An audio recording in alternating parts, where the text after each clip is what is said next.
Le cerveau humain est un réseau d'environ 100 milliards de neurones. Différentes expériences créent différentes connexions neuronales qui suscitent des émotions différentes. En fonction des neurones stimulés, certaines connexions deviennent plus fortes et plus efficaces, tandis que d'autres peuvent devenir plus faibles. C'est ce qu'on appelle la neuroplasticité. Quelqu'un qui s'entraîne pour être musicien va créer des connexions neuronales plus fortes qui relieront les deux hémisphères du cerveau afin d'être plus créatif musicalement. Pratiquement n'importe quelle sorte de talent ou de compétences peuvent être créées grâce à l'entraînement. Rüdiger Gamm, qui était un étudiant sans espoir de son propre aveu, échouait en mathématiques de base, mais il persévéra à entraîner ses capacités et il devint un célèbre calculateur humain capable d'effectuer des mathématiques extrêmement complexes.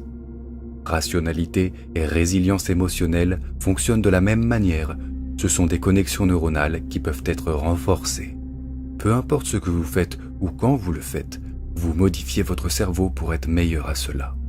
Puisqu'il s'agit d'un mécanisme fondamental du cerveau, en être conscient peut grandement enrichir votre expérience de la vie.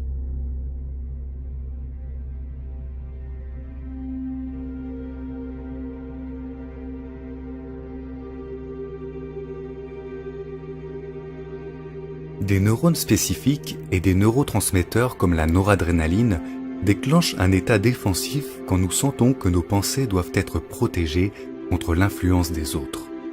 Ainsi, si nous sommes confrontés à des divergences d'opinion, les substances chimiques qui se libèrent dans notre cerveau sont les mêmes que celles qui essayent d'assurer notre survie lors de situations dangereuses.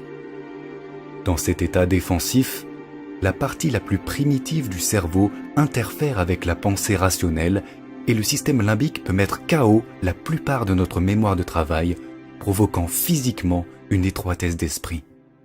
Nous le voyons dans les politiques de la terreur, dans les stratégies des joueurs de poker ou tout simplement quand quelqu'un est têtu dans une discussion. Peu importe qu'une idée soit valable ou non, le cerveau a simplement du mal à la traiter quand il est dans un tel état. À un niveau neuronal, il réagit comme si nous étions menacés, même si cette menace provient d'opinions inoffensives ou de faits que nous pourrions sans cela trouver utiles et acceptables rationnellement.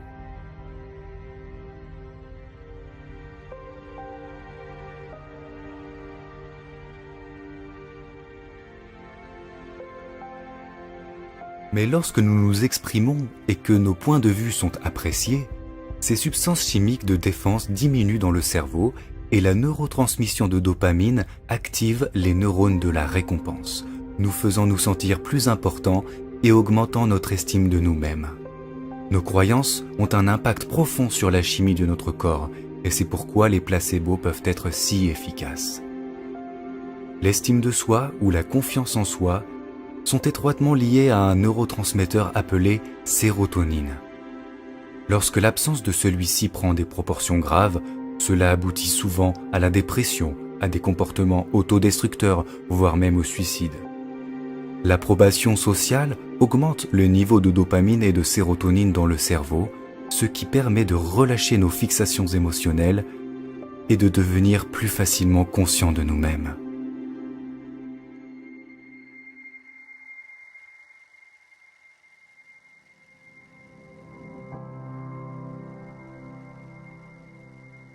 La psychologie sociale s'intéresse souvent au besoin humain fondamental de s'adapter et appelle cela l'influence normative. Quand nous grandissons, notre boussole morale et éthique est presque entièrement forgée par notre environnement. Ainsi, nos actions sont souvent le résultat de la validation que nous recevons de la société. Mais les récents progrès en neurosciences nous donnent une meilleure compréhension de la culture et de l'identité. La recherche neurologique récente a confirmé l'existence de neurones miroirs empathiques. Quand nous éprouvons une émotion ou effectuons une action, des neurones spécifiques s'activent. Mais quand on observe quelqu'un d'autre en train d'effectuer cette action, ou quand on l'imagine, bon nombre des mêmes neurones sont déclenchés à nouveau, comme si nous étions en train d'exécuter l'action nous-mêmes.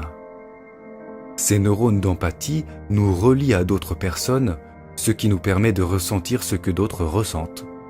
Et puisque ces neurones répondent à notre imagination, nous pouvons éprouver des réponses émotionnelles provenant d'eux comme si elles venaient de quelqu'un d'autre. Ce système est ce qui permet l'autoréflexion. Le neurone miroir ne connaît pas la différence entre lui et les autres. Et c'est pourquoi nous sommes tellement tributaires de l'approbation sociale et pourquoi nous désirons nous conformer. Nous sommes dans une dualité constante entre la façon dont nous nous voyons et comment les autres nous voient. Il peut en résulter de la confusion en ce qui concerne l'identité et l'estime de soi. Et les scanners du cerveau montrent que nous éprouvons ces émotions négatives avant même que nous soyons conscients d'elles. Mais lorsque nous sommes conscients de nous-mêmes, nous pouvons modifier nos émotions mal placées, car nous contrôlons les pensées qui les causent. C'est une conséquence neurochimique de la façon dont les souvenirs deviennent instables lorsqu'ils sont récupérés et de la façon dont ils sont restaurés par le biais de la synthèse des protéines. L'auto-observation modifie profondément la façon dont notre cerveau fonctionne. Elle active les régions autorégulatrices du néocortex qui nous fournissent une quantité incroyable de contrôle sur nos sentiments. Chaque fois que nous le faisons, notre rationalité et notre résilience émotionnelle sont renforcées. Lorsque nous ne sommes pas conscients de nous-mêmes, la plupart de nos pensées et actions sont impulsives et l'idée que nous réagissons au hasard et ne faisons pas de choix conscients est instinctivement frustrante. Le cerveau résout cela en créant des explications pour notre comportement et en les réécrivant physiquement dans nos souvenirs par le biais de la reconsolidation de la mémoire, nous faisant croire que nous étions dans le contrôle de nos actions. Cela est également appelé rétro-rationalisation, et cela peut laisser la plupart de nos émotions négatives enfouies, prêtes à ressurgir à tout moment. Elles deviennent un carburant permanent pour notre confusion, aussi longtemps que notre cerveau essaiera de justifier pourquoi nous nous sommes comportés de manière irrationnelle. Tout ce comportement subconscient, complexe et presque schizophrène, est le résultat d'un vaste système parallèle distribué dans tout notre cerveau. Il n'y a pas de centre spécifique de la conscience. Son unité apparente est trompeuse, car en réalité chacun de ces circuits séparés sont activés et s'expriment à un moment donné. Nos expériences changent constamment nos connexions neuronales, physiquement modifiant ce système parallèle qu'est notre conscience. Des modifications directes de celui-ci entraînent des conséquences surréalistes qui remettent en cause quoi et où est vraiment la conscience.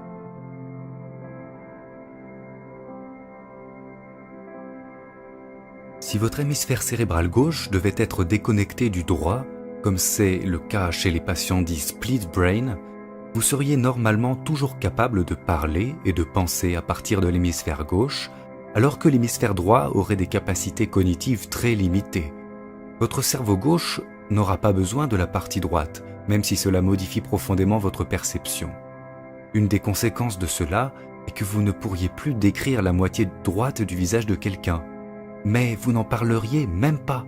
Vous ne le verriez jamais comme un problème et vous ne vous rendriez même pas compte que quelque chose a changé. Étant donné que cela affecte plus que votre simple perception du monde réel et que cela s'applique également à vos images mentales, ce n'est pas seulement un problème sensoriel, mais un changement profond dans votre conscience.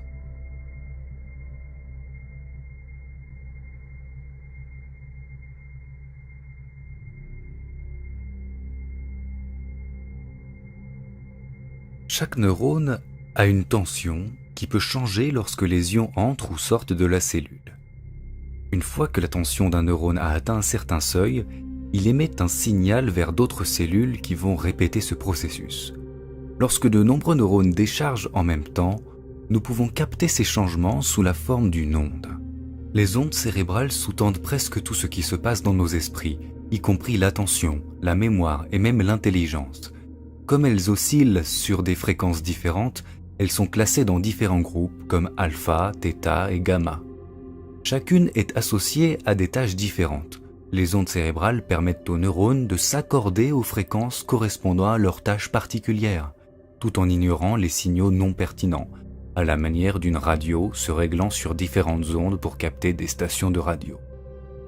Le transfert d'informations entre les neurones devient optimal lorsque leurs activités sont synchronisées. C'est pour cette même raison que nous faisons l'expérience de dissonance cognitive, cette frustration causée par le fait de détenir simultanément deux idées contradictoires.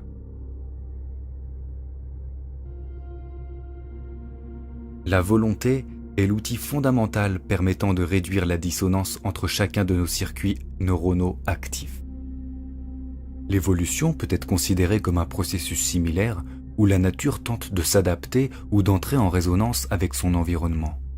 Ce faisant, elle évolue au point où elle devient consciente d'elle-même et elle commence à méditer sur sa propre existence. Quand une personne est confrontée au paradoxe d'adhérer à une cause, tout en pensant que l'existence humaine est vide de sens, une dissonance cognitive se produit. Tout au long de l'histoire, cela a conduit beaucoup de personnes vers une posture spirituelle ou religieuse en réaction à la science, car la science avait échoué à donner des réponses aux questions existentielles telles que « Pourquoi suis-je » et « Que suis-je » ?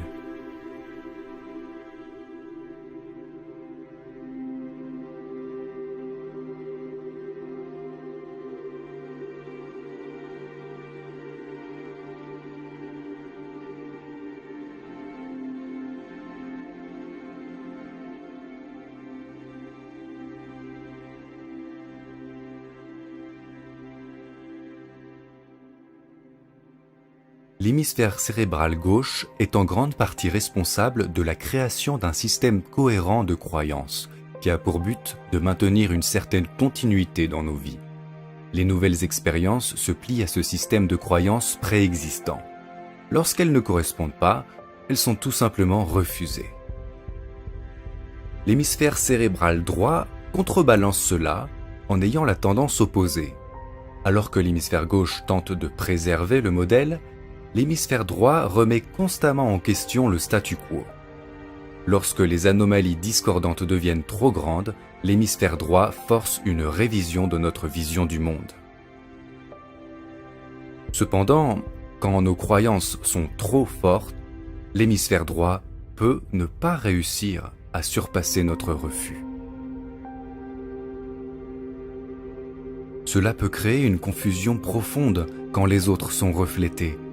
Lorsque les connexions neuronales qui définissent physiquement notre système de croyances ne sont pas fortement développées ou actives, alors notre conscience, l'unité de tous les circuits séparés et actifs à ce moment, peut se résumer principalement à l'activité de nos neurones miroirs. Tel est le cas quand nous expérimentons la faim.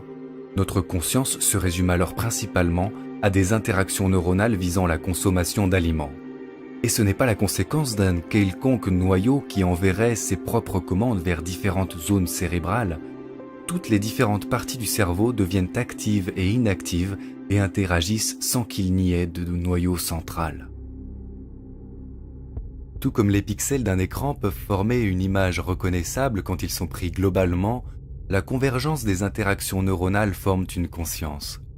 À chaque instant, nous sommes en réalité une image différente. Une entité différente lorsque nous nous identifions, lorsque nous avons faim, lorsque nous regardons cette vidéo. Chaque seconde, nous devenons différentes personnes, puisque nous passons par des états différents. Lorsque nous utilisons nos neurones miroirs pour nous observer nous-mêmes, nous construisons probablement l'idée de notre identité. Mais si nous le faisons avec notre compréhension scientifique, il se passe quelque chose de complètement différent. La synergie des neurones qui produisent notre conscience oscillante va bien au-delà de nos propres neurones. Nous sommes également le produit de nos hémisphères cérébraux, interagissant électrochimiquement, tout comme nous sommes cette énergie reliant nos neurones à d'autres neurones dans notre environnement. Rien n'est externe. Ça n'est pas une philosophie hypothétique, c'est la propriété fondamentale du neurone miroir qui nous permet de nous comprendre à travers les autres. Voir cette activité neuronale comme la vôtre, sans inclure l'environnement, serait une méprise.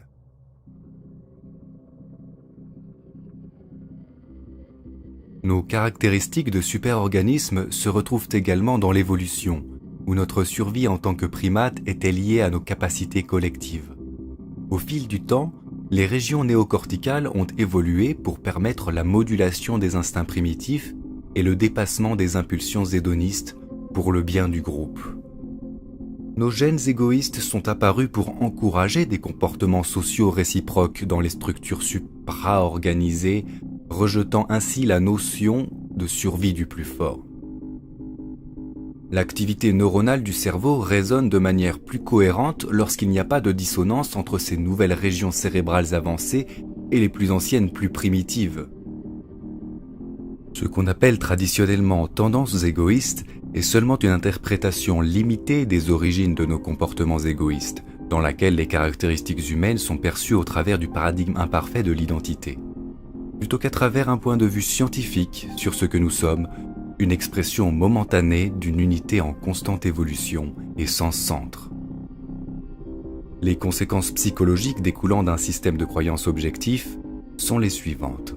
Une conscience de soi sans lien au soi imaginaire, entraînant une augmentation spectaculaire de la clarté mentale, de la conscience sociale, de l'autorégulation et ce qui est souvent décrit comme être dans l'instant.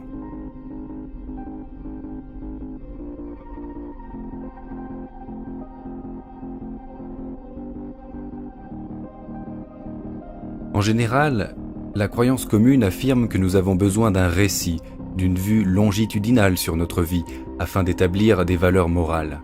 Mais avec notre compréhension actuelle de la nature empathique et sociale du cerveau, nous savons maintenant qu'un point de vue purement scientifique, sans attachement à notre identité ou histoire, procure un paradigme beaucoup plus précis, plus sensé et plus éthique que nos valeurs anecdotiques.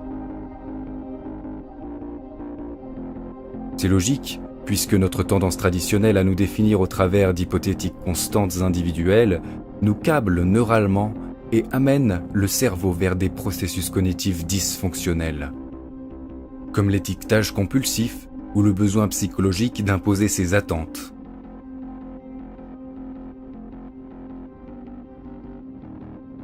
L'étiquetage sous-tend toutes les formes d'interaction dans nos vies quotidiennes, mais en étiquetant psychologiquement le soi comme interne et l'environnement comme externe, nous contraignons nos propres processus neurochimiques et expérimentons une déconnexion illusoire.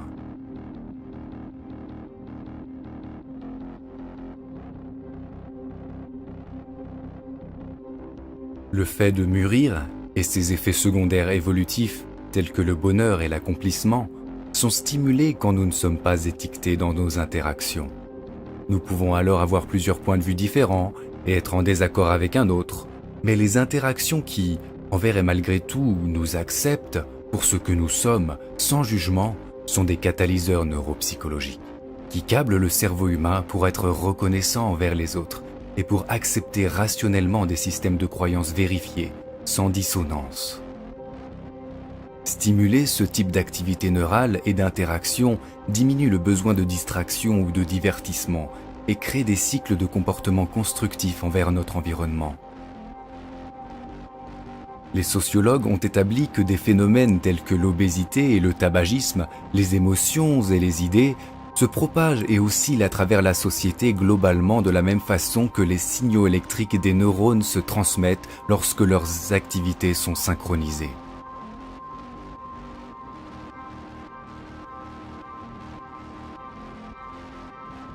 Nous sommes un réseau global d'interactions neurochimiques et le cercle vertueux d'acceptation et de gratitude, s'entretenant par nos choix de tous les jours dans nos interactions, est la réaction en chaîne qui définira en dernier lieu notre capacité collective à surmonter nos divergences imaginaires et à contempler la vie évoluant dans le grand ordre des choses.